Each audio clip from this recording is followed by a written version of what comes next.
From the golden age of storytelling, welcome to Truth Meets Fiction. And now, our feature presentation. I was hired to find a blackmailer, and I did.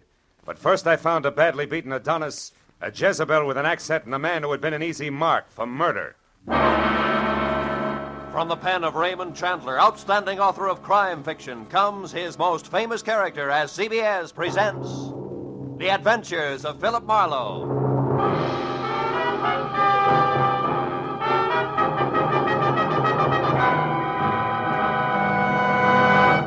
And now, with Gerald Mohr starred as Philip Marlowe, we bring you tonight's exciting story, The Easy Mark.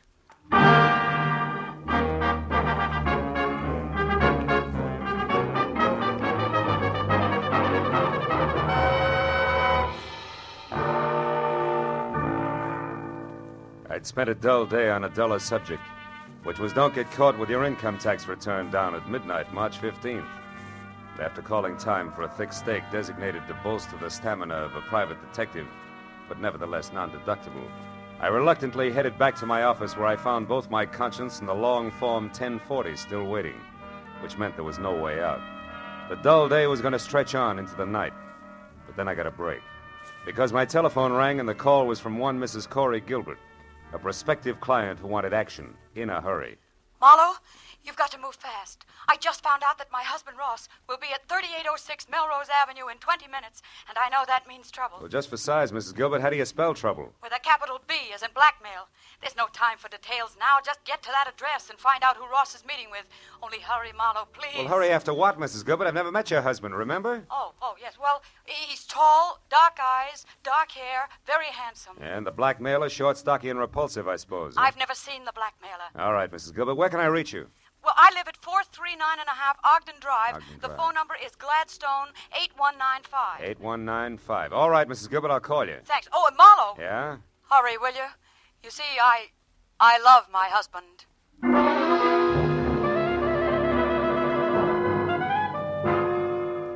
I was a little more than 20 minutes finding the address on Melrose. But when I finally pulled up and parked away from the place, I figured being late didn't matter because number 3806 turned out to be an unfinished house set deep in an acre of building materials. I was about to head for a telephone and get an explanation from a confused lady named Corey Gilbert when a lot of noise from what would someday be a living room changed my mind. Then I knew that my client had the right address after all, because there in the pale light of a slice of moon, taking the last of an awful beating from a thin man with a thick beard and a lot of muscle, was Ross Gilbert. Dark eyes and dark hair, like she said, but no longer very handsome. Don't hit me again. Stop worrying, Gilbert. I'm almost through with you except for this. A present from Nanette. And just one more from Nanette.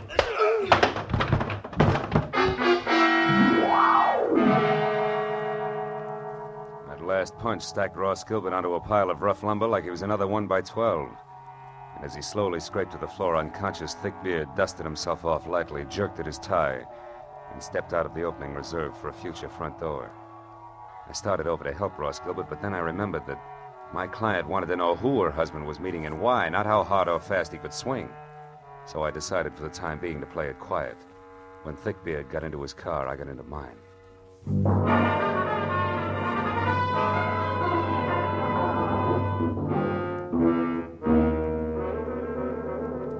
I followed him all the way to Beverly Hills, where he pulled to a stop in front of the Camden Arms Court. I parked, lights out, and watched him strut up a flagstone walk and knock on the door of a bungalow number 4, which was dark. When he knocked again and it stayed dark, he took an envelope out of his pocket, wrote something on it, and jammed it into the mailbox. Then he got back into his car and started away fast. I walked up to the bungalow and helped myself to Thickbeard's empty envelope. On one side, scrawled in pencil and smudged, was the telephone number Sunset 31676. On the other, payment delivered okay, Plumber. Plumber, huh? I shoved the message into my pocket, struck a match, and started looking for a name on the front door. But then a cab pulled up, and a moment later I had help. I can be of some assistance, perhaps? Yes, I was just... Oh. Nanette? Oui. Nanette Lamarck. But I do not know you, monsieur. No, you don't. I think if you will stop staring and begin talking, we will do much better. Who are you? Philip Marlowe. A friend of Plummer's. He asked me to deliver a message for him. Do I go on? Of course, Mr. Marlowe. But please come inside. It is so much nicer there.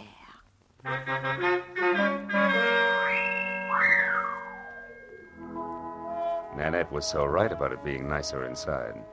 There were lights. And that made it easier to see that the lady with the thick French accent and the gorgeous waistline was something that could have mustered her own foreign legion. She was narrow green eyes and open red lips, topped by a lot of close-cropped, soft brown curls that kept running into each other. And for a dress, she was wearing about a quarter of a mile of draped chiffon that, in the right places, fitted a little closer than her own skin. When I told her what I claimed had been a message from Plummer himself, she purred her thanks and started to mix me a drink. When I brought up the subject of blackmail, she stopped abruptly, spilling a bottle of perfectly good Kentucky Tavern all over the table. Blackmail? What do you mean, Marlowe? Extortion, honey. The malpractice of getting a lot for knowing a little that's not nice. You're swinging wild now, mon cher. Maybe. But if it doesn't bother you, I'll stay right with it. Because I'd like to know why you and Plummer, who have such an easy mark, insist on throwing rocks. What easy mark are you talking about? A tall, dark, and used to be handsome guy named Ross Gilbert. Ross. Soda, Marlowe? Yeah. But don't make it too sweet, honey. I can't take it that way. Nanette will be very careful not to make it too sweet. There. Tell me, mon cher, when did you last see Plummer? Before tonight, I mean. I'm not sure. I think it was at the fights over at the Legion Stadium last week. Now, do I get my drink? Oui, mon cher. You will get your drink in your face, liar. Tell me, Frenchie. Is that pearl handle 32 considered the very latest along the Champs-Élysées? You have lied to me, mon ami. You see, Plummer only arrived in Los Angeles the day before yesterday, for the first time in his life. All right, I made a mistake about seeing Plummer at the fights last week. Now, why don't you put away the gun and we'll talk about Ross Gilbert? Ross Gilbert is a man I hate with all my heart. A man I could kill right this minute. And that, Marlowe, goes for anyone connected with him. So now get out. Oh, without even so much as an au revoir? I reserve au revoir for my friends, Marlowe. Good night.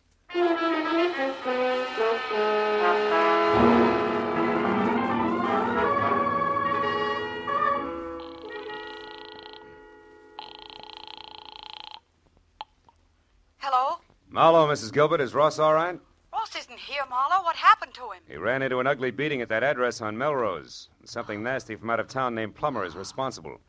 Ever hear of him and/or an imported Jezebel called Nanette Lamarck? No, I haven't. But what about Ross? What's wrong with him? Nothing that a pound of beefsteak and enough liniment can't cure. But before we worry about Ross, Mrs. Gilbert, one more thing. It's a phone number I found on the back of an envelope that belonged to Plummer.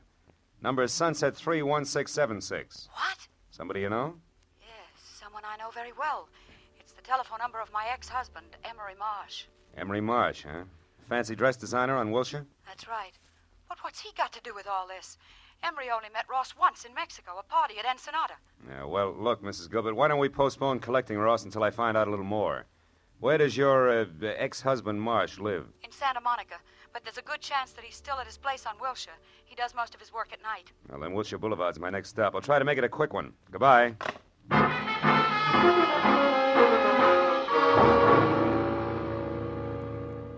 Emery Marsh's place on Wilshire was an expensive shop with a single velvet-lined show window that was home for a beautiful mannequin wearing an evening gown that would drop at the first sneeze. And after I spent 5 minutes thumping on a plush, leather-upholstered portal, a light finally clicked on someplace inside. And a moment later, Emery Marsh opened the door. He was tall, 45, sandy-haired, and looked less like a dress designer than I did. So after following his tweet back into an inner sanctum that was combed plywood behind Chinese modern furniture, I decided to play it almost straight. Now, Mr. Marlowe, what can I do for you? Well, it's a little too early to tell. I'm a private detective, Mr. Marsh, and I'm working for your ex-wife, Corey Gilbert. Corey? Mm-hmm. Is she in trouble, Mr. Marlowe? No, we're close to it. Tell me, Mr. Marsh, when you were last over to Nanette Lamarck's place at Camden Arms, when was that? Nanette Lamarck? Yeah. I've never heard of her. Nor a man named Plummer? Nor a man named Plummer. Who are they? Well, in the order I tossed them out, a mademoiselle with a touchy temper and a thug who needs a shave. I don't understand. How do they concern me? Well, maybe they don't. But your telephone number turned up on Plummer. Both Plummer and Nanette are tied on to a man who at this moment is probably picking himself up off the floor of an unfinished house at 3806 Melrose Avenue. His name, Mr. Marsh, is Ross Gilbert. Gilbert? Yes, that's right. What do you know about him? Well, very little. I only met him once at the Riviera Pacifico. Riviera Pacifico? The hotel at Ensenada in Mexico. Matter of fact, it was the same night that he met Corey. Which didn't make you very happy, huh? No, you've got it wrong. Corey and I were already divorced. The three of us meeting was nothing more than an accident. Oh. And when Ross and Corey parlayed that accident into marriage, were you still smiling? Better than that, Mr. Marlowe. When that happened a month ago, I was grinning. You see, until then, I had been paying Corey $1,200 a month alimony for 2.5 years. And Corey gave all that up for love and Ross Gilbert, huh? Ross Gilbert isn't exactly a pauper, Mr. Marlowe. No, I guess not. Blackmailing a pauper doesn't add up. What did you say, Mr. Marlowe? I said putting the bite on somebody who has nothing is like sucking a lollipop with a cellophane on it. You get action but no results, you see? Oh. Now tell me, why does the word blackmail come home to roost, Mr. Marsh? You wouldn't happen to know who the guilty party is, would you? No, Mr. Marlowe. And what's more, if I did, I certainly wouldn't keep that sort of thing to myself. Oh, no, I don't think you would. Well, thanks anyway, Mr. Marsh. You've been a big help. I'm glad. And if I can be of any further help, don't hesitate to call on me, Mr. Marlowe. Please. Oh, I won't, Mr. Marsh. You can depend on it.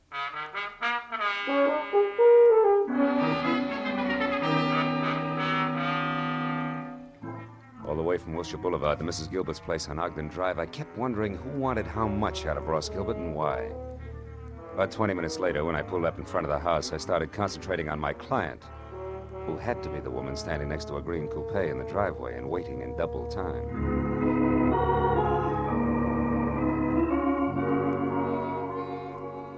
Corey Gilbert was long, flowing blonde hair draped over shoulders that at the moment looked like they were carrying the weight of the world. But she was prettier worried than most women who always keep it gay. Mr. Marlowe? Yeah, Mrs. Gilbert? Yes. Your husband shown up yet? No. Marlowe, what do you suppose Take has it easy. happened? Maybe we better have another look at 3806 Melrose Avenue, huh? Whatever you say. Shall I drive? If you've got a license. Yes, Mr. Marlowe. I've got a license. Well, okay, let's go.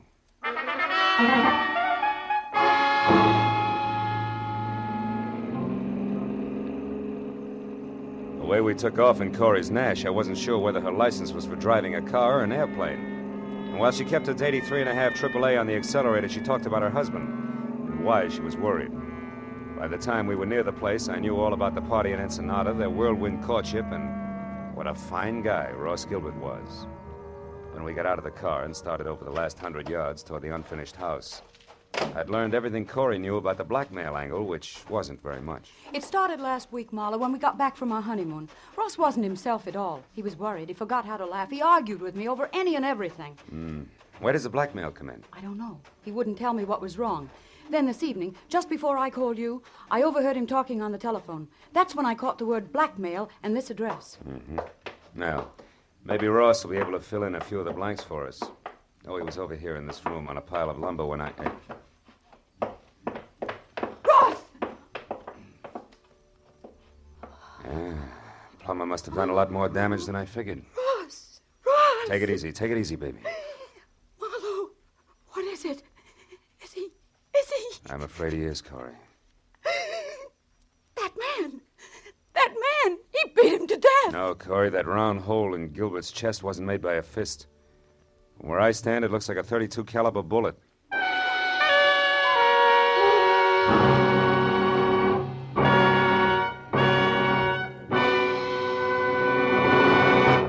In just a moment, we will return to the second act of The Adventures of Philip Marlowe. But first, for some new wrinkles in the mystery field, look on the face of Mr. Jack Benny, eminent producer of the mystery comedy The Lucky Stiff, which opened in New York today. Although Mr. Benny's stars are Dorothy Lamour, Claire Trevor, and Brian Donlevy, Jack's face is covered with new wrinkles because he couldn't be in New York to sell the tickets himself. He's remaining in Hollywood to appear tomorrow night on CBS on The Jack Benny Show, with Mary Livingston, Don Wilson, Dennis Day, Phil Harris, and Rochester. So be sure to listen. And now, with our star, Gerald Mohr, we return to the second act of Philip Marlowe and tonight's story, The Easy Mark.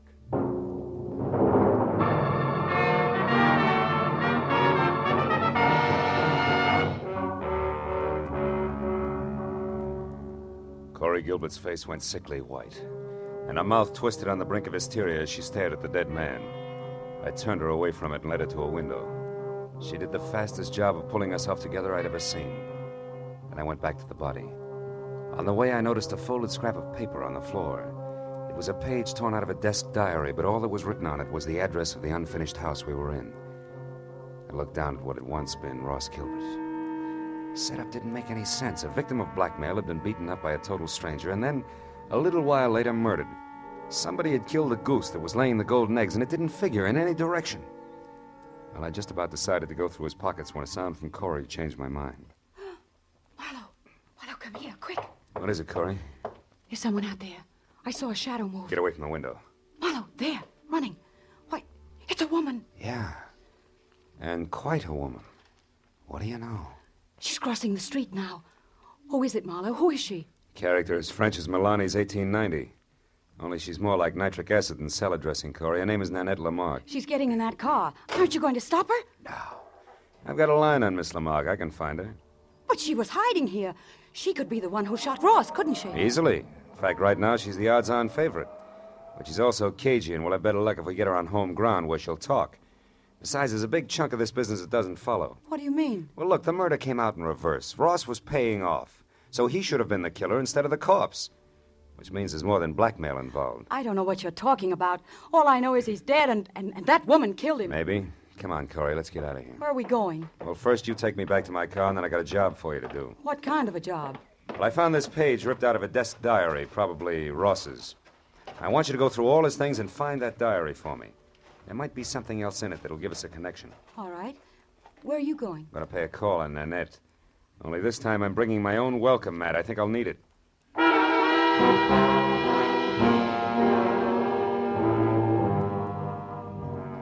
After Corey dropped me off, I called Lieutenant Ibarra at Homicide, reported the body, and then I got into my own car and drove out to Beverly Hills again, to the Camden Arms Court. Nanette's bungalow had lights on. I parked down the street and made tracks back through the landscaping to a side window. Nanette was playing pin-up girl on the arm of a divan as she watched someone pace back and forth across the room. When I got close enough to hear what was being said, that someone turned out to be Corey Gilbert's first husband, Emery Marsh. Like chickens with their heads off. So Ross Gilbert was shot to death. But I've got to know the truth about one thing, Miss Lamarck. My entire life's work is at stake. Can't you understand? All right, Monsieur Marsh, do not break out into tears, I will tell you. Plummer is merely a private investigator I hired to locate Ross Gilbert for me. Now, are you happy? No. Why did such a person have my telephone number? That's what I want to know. I'll be ruined if I'm involved in this mess. My reputation means everything to my business, and, well, things aren't going too well just now. If I'm connected with a scandal, I'll be wiped out. Well, stop worrying. I saw you with Ross Gilbert 3 or 4 times before he disappeared. So I gave your name to Plummer as a possible lead to Ross, that is all. Why did you want to find Ross Gilbert? That, mon ami, is none of your business. You found out what you wanted, so good night. All right, I'll go. But can I count on you to keep my name out of this? Listen, I am counting on me to keep my own name out of it, and I will be very busy doing that. Good night.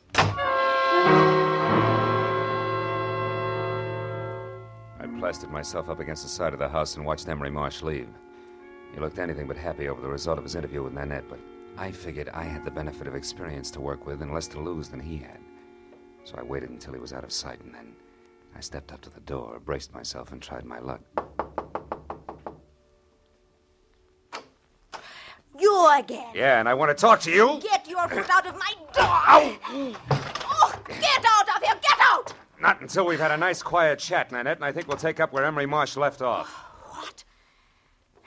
Look, just who exactly are you, Marlowe? Your boy Plummer and I are distant fraternity brothers, but there the similarity ends. Just another chief private detective. Oh! Okay, baby, if that tough stuff's the only language you understand, we'll talk that. Don't stop it. Leave me alone. Now get over there. Sit down. Oh, you ape. I'd be nice to me if I were you, Nanette. Because I just love to see a rope around that lovely neck of yours. And what's more, I can almost put one there. You're in a mess right up to your accent. So start making answers beautiful and keep them straight.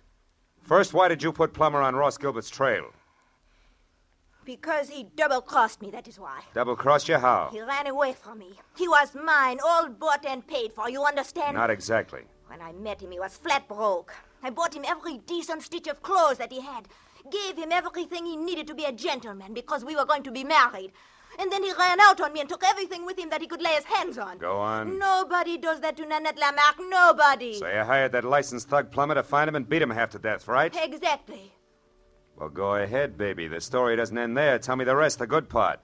About how you waited until Plummer got through with him, and then you went down to that unfinished blueprint out of House and Gardens and killed him.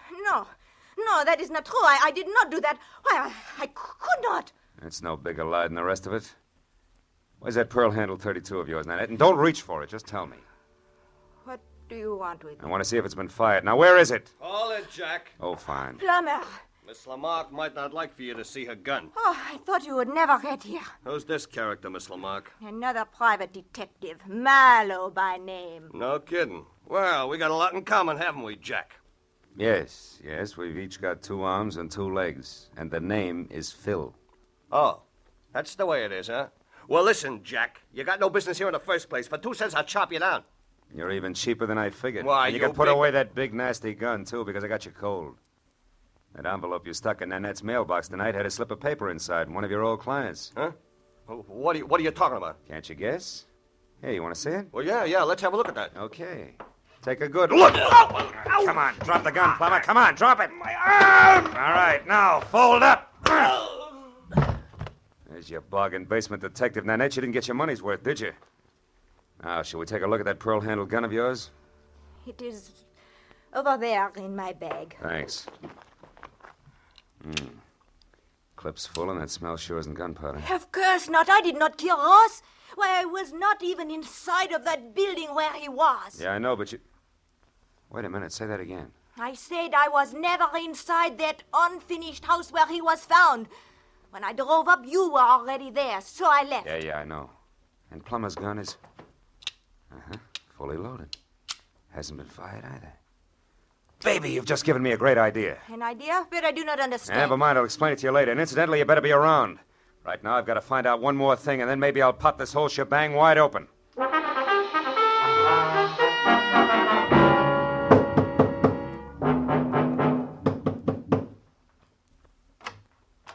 Mr. Marlowe, Good evening, Mr. Marsh. Lucky to find you still working, huh? late hours are a habit with me these days. Come in. Thanks. Mr. Marsh, I've come back for that help you offered me earlier this evening. I see. Well, the offer's still good. Fine. I think your ex-wife, Corey, is lying to me. She claims you didn't know Ross Gilbert, that you only met him once at that party in Ensenada, but you did know him, didn't you? Why, yes. As a matter of fact, I did get acquainted with Ross slightly. We had dinner together a few times. Uh-huh. And you really did favor his marriage to Corey because it freed you automatically from that alimony load you were carrying. That's correct, Marlowe, but I don't And it's see... also correct, isn't it, that you couldn't afford to go to court to have your alimony reduced because that would let your snobbish clientele know you were going on the rocks. Yes, that's also true. And maybe it's true that you actually engineered the marriage and it backfired on you. Very smart, Mr. Marlowe. Just keep your hands at your side.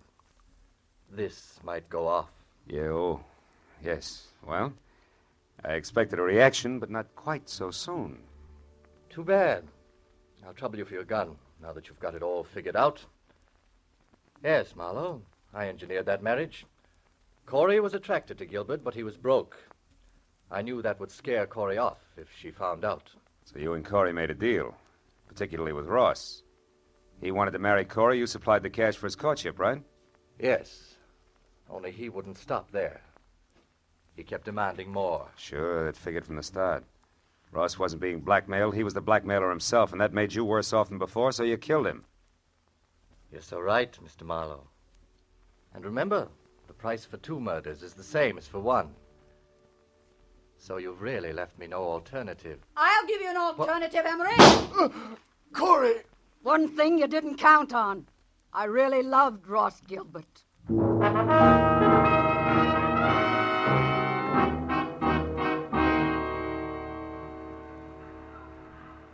Well, I guess that winds it up, Corey. Emery's in the hospital, and Nanette and Plummer are both in the clink. Too bad I only hit Emery in the hand. I never could trust my aim. It's always been bad, in a lot of ways. It was good enough tonight, baby.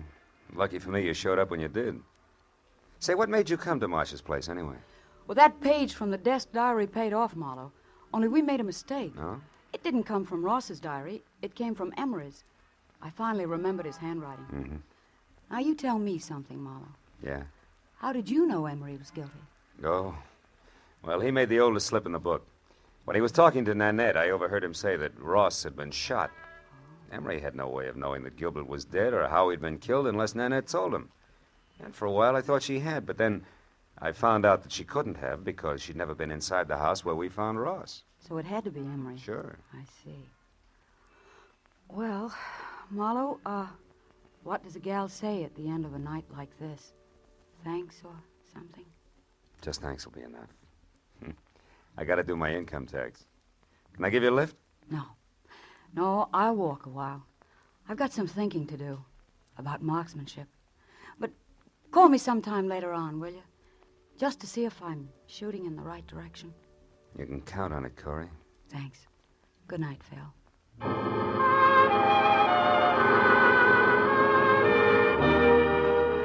I watched her for a moment as she walked down the street all by herself, deep in her own thoughts, and it looked to me like she was playing it strictly square. I almost wanted to follow her. The first time in a long time, I felt like I wanted to get to know a client better.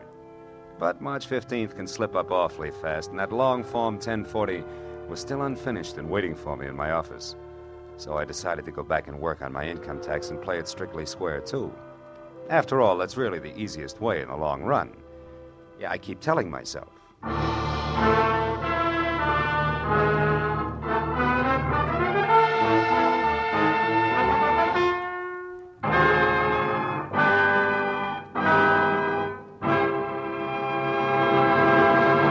The Adventures of Philip Marlowe, created by Raymond Chandler, stars Gerald Mohr, and is produced by Norman MacDonald. The script by Mel Donnelly, Robert Mitchell, and Gene Levitt was directed by Ralph Rose. Featured in the cast were Sylvia Sims, Laurette Philbrandt, Ken Harvey, and Paul Duboff. The special music was by Richard O'Runt. Be sure and be with us again next week when Philip Marlowe says... There was a man with a bad heart, a telephone number scribbled on a cash register receipt, and a corpse on the other side of town. But I couldn't see the connection between them until I realized they were all tied together by the same long rope, worth $30,000.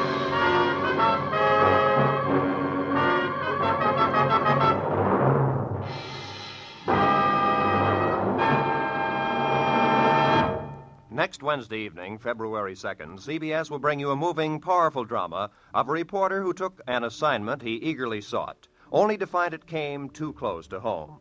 Its title is Mind in the Shadow. Its star is Eddie Albert, and its story tells how the reporter set out to reveal the shocking facts about our mental hospitals, and then learned that his lovely young wife might have to enter one. Based on actual documentary evidence of conditions existing today, you'll find Mind in the Shadow, a revealing story of something which could happen to you. Hear Mind in the Shadow, starring Eddie Albert, next Wednesday evening, over most of these same CBS network stations. Now, stay tuned for Gangbusters, which follows immediately over most of these same stations.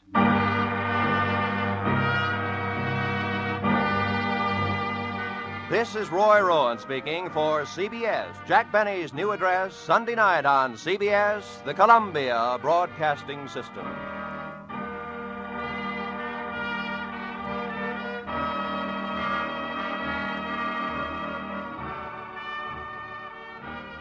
You've been listening to Truth Meets Fiction. Until next time, keep a light in the window and a story in your heart. Good night.